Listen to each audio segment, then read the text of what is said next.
अस्सलाम वालेकुम। Rising pulse academy के ज़रिए तमाम मसाइल तलाक़ व हलाला कोर्स करवाया जा रहा है, जिसमें आज हमने पढ़ना है कि जो अगर किसी इंसान ने बेहतरीन तलाक देनी है तो उसकी क्या शराइत है। ठीक है। सबसे पहली जो शर्त है वो ये है कि जो तलाक देने वाला है वो आकिल हो। आकिल होने का मतलब ये है कि उसको ये समझ हो, ये अक्ल हो, ये शऊर हो कि वो क्या कर रहा है, किस काम को, किस फ़ेल को सर अंजाम दे रहा है। और वो ये भी शऊर रखता हो कि वो यानी कि वो कोई पागल ना हो, ठीक है? बिल्कुल होशो-हवास में हो और तलाक तब दे। जैसे कि रसूल पाक सल्लल्लाहु अलैहि वसल्लम ने क्या फ़रमाया है, हर तलाक जायज़ है। यानी कि जितनी भी तलाक़ें होती हैं वो तमाम की जायज़ हैं, सिवाय उस शख़्स के जो मदहोश हो और जिसकी अक़ल दुरुस्त ना हो। ये तिर्मिज़ी शरीफ़ की हदीस है, किताब है तलाक, यानी कि बाब का नाम किताबुत तलाक है।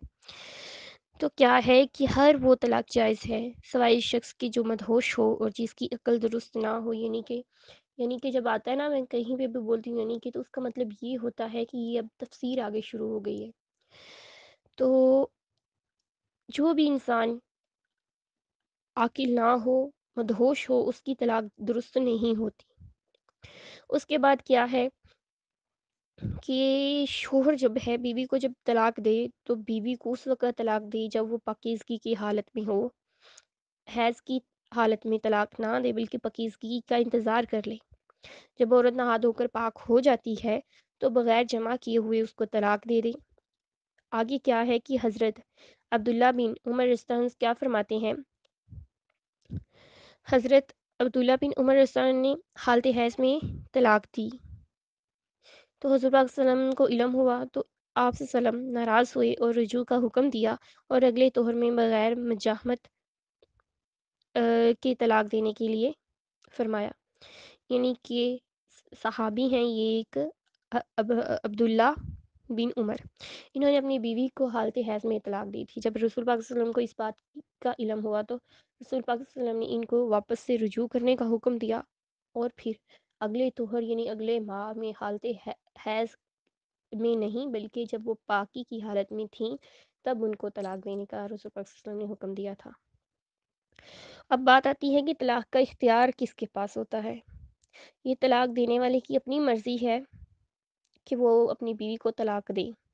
अगर तो ज़ोर ज़बरदस्ती से तलाक दिलवाई गई हो तो तलाक वाक़या नहीं होती, और जब तलाक दी जा रही हो तो ज़रूरी है कि इंसान 2 गवाह बना ले। अगर फ़र्ज़ करें कि आपको 2 गवाह नहीं भी मिल रहे तलाक के वक़्त, तो बहुत जैसे कि कोई मर्द है बहुत जल्दी गुस्से में आके तो बस गवाह भी नहीं ढूँढता और उसी वक़्त अपनी बीवी को तलाक दे देता है, तो इस सूरत में भी तलाक वाक़या हो जाती है कि अगर गवाह नहीं है, मियाँ-बीवी सिर्फ़ इकट्ठे एक दूसरे के पास बैठे हुए हैं, उनको तलाक हो शौहर अपनी बीवी को तलाक देता है, तब भी तलाक वाक़या हो जाती है।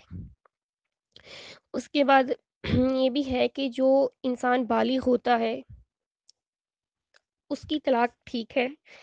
जो शख़्स नाबालिग है, अभी किसी भी शरई जो अहकामात हैं उनको अदा नहीं कर रहा, तो इसकी तलाक जो है ये वाक़या नहीं होगी। हज़रत पाक सल्लल्लाहु अलैहि वसल्लम की एक रवायत है, ये किताब है सुनन इब्न माजा, इसमें है ये जो भी मैं आपको बताने लगी हूँ। आप सल्लल्लाहु अलैहि वसल्लम ने क्या फ़रमाया था, 3 आदमियों से बाज़ पुर्स नहीं होगी। किन-किन से नहीं होगी? इनके 3 आदमियों से सवाल नहीं किया जाएगा। सोने वाला जब तक वो बेदार ना हो जाए, यानी कि जो इंसान अब सोया हुआ है उसके इर्द-गिर्द क्या हो रहा है उसको इस बात का इल्म नहीं होता। तो इसलिए जो इंसान सोया हुआ है, उस सोने के दौरानिया के दौरान उस कोई भी उसके आस-पास कुछ भी हो रहा है, तो अल्लाह ताला उसके बारे में उससे कोई भी सवाल नहीं करेंगे। जब वो इंसान सोकर उठ जाएगा, उसके बाद उसके उठने के बाद अगर इर्द-गिर्द हमारे कुछ हो रहा है, तो रोज़े क़यामत उसके बारे में हमसे क्वेश्चन किया जाएगा। और बच्चे से जब तक कि वो बालिग ना हो जाए, बच्चों से भी सवाल-जवाब नहीं किया यानी कि कोई बच्चा है अगर, तो उसकी उस ज़िंदगी के बारे में अल्लाह ताला की बच्चों से सवाल-जवाब नहीं करेंगे। जब वो इंसान बालिग हो जाएगा, फिर जो-जो होगा उसके इर्द-गिर्द जो वो काम करेगा, खुद करेगा, अल्लाह ताला उसके बारे में उससे सवाल-जवाब करेंगे। और मदहोश जब तक कि वो होश में ना आ जाए। जो इंसान मदहोश हो, वो जब तक कि होश में नहीं आ जाता, उससे भी बात पुर्स नहीं होगी। उसके बाद अगर हम बात करें तो तलाक की इक़साम कितनी है? तो तलाक की जो हैं ایک تو صاف الفاظ میں طلاق ہوتی ہے، اور ایک جو ہے وہ کنایا کے الفاظ استعمال کیے جاتے ہیں، یعنی کہ ایک الفاظ کے نام مخفف استعمال کیے جاتے ہیں۔ تو جو ہے کہ صریح و کنایا کے لحاظ سے طلاق کی دو اقسام ہیں، طلاق رجعی اور طلاق بائن۔ جو طلاق رجعی ہے اس سے مراد وہ طلاق لی جاتی ہے جس میں صاف الفاظ استعمال کیے گئے ہوں، الفاظ واضح ہوں، مثلا شوہر کیسے اپنی بیوی کو طلاق دے کہ تو طلاق یافتہ ہے، یا میں نے تجھے طلاق دی۔ اور اسی طرح سے یعنی کہ طلاق کا لفظ اس میں واضح طور پر استعمال ہوتا ہے، اور اگر شوہر کی نیت نہیں بھی ہے اپنی بیوی کو طلاق دینے کی، طلاق تب بھی واقع ہو جاتی ہے، ٹھیک ہے، کیونکہ اس میں الفاظ واضح طور پر استعمال ہو چکے ہیں۔ اور اگر شوہر چاہتا ہے کہ وہ رجوع کرے تو وہ اپنی بیوی کی رضامندی کے بنا بھی اپنی بیوی سے رجوع کر سکتا ہے اس طلاق کے بعد۔ اور قرآن پاک میں کیا ارشاد ہے؟ سورۃ بقرہ کی جو آیت نمبر 228 ہے، اس میں اللہ تعالیٰ نے کیا ارشاد فرمایا ہے؟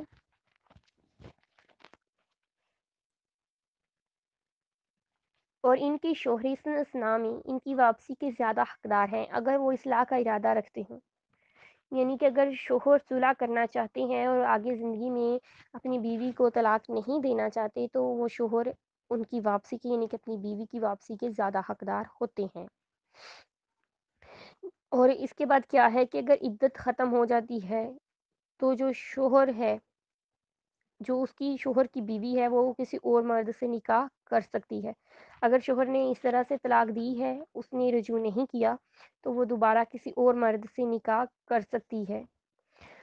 اور اس کے بعد جو ہے جو طلاق رجعی ہے، اس کی جو حد ہے یہ صرف 2 طلاق تک ہے، یعنی کہ مرد 2 طلاق جب اپنی بیوی کو دے، پہلی طلاق میں بھی رجوع واقع ہو سکتا ہے، دوسری طلاق میں بھی رجوع واقع ہو سکتا ہے، لیکن جب شوہر نے اپنی بیوی کو تیسری طلاق دے دی، ٹھیک ہے، تو وہ طلاق رجعی نہیں رہی بلکہ طلاق ملغز بن گئی، ٹھیک ہے۔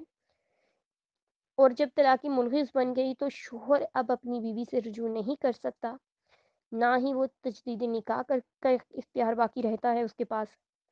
پھر یہ عورت اپنی عدت گزارتی ہے، اور اس کی مرضی، وہ اپنی مرضی سے کسی بھی اور مرد سے نکاح کر سکتی ہے، ٹھیک ہے۔ اور آگے کیا ہے؟ سورۃ بقرہ کی جو آیت نمبر 230 ہے، اس میں اللہ تعالیٰ نے کیا ارشاد فرمایا ہے؟ پس اگر مرد نے عورت کو تیسری بار طلاق دے دی تو وہ اس کے بعد اس کے لیے حلال نہیں ہوگی جب تک کہ وہ اس کے علاوہ کسی دوسرے شوہر سے نکاح نہ کر لے۔ پھر اگر دوسرا شوہر اسے طلاق دے دے تو ان پر کوئی گناہ نہیں کہ وہ آپس میں رجوع کر لیں، ٹھیک ہے۔